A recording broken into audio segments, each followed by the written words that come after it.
আসলে অনেকটা বলে দিয়েছেন।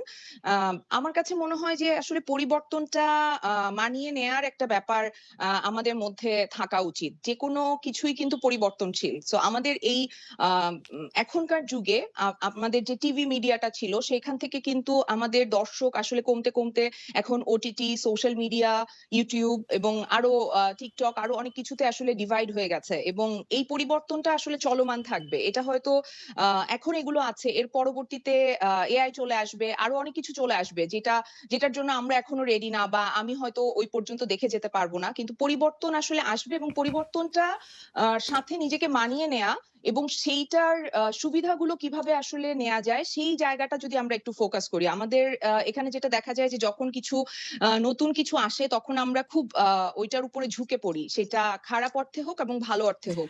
আ খারাপ অর্থে হচ্ছে যে ওইটা আমরা বারবার প্র্যাকটিস করতে থাকি। একজন হয়তো করছে সেটাকে ফলো করতে থাকি। আমরা হয়তো আমাদের বিবেচনাটাকে কাজে লাগাই না। তো ওই জায়গাগুলো যদি একটু পলিশ করা যায় তাহলে আমার কাছে মনে হয় যে আফজাল ভাই যেরকম বলল যে অনেকের ব্লগ দেখে আমাদের মনে হয় যে ওহ মাই গড!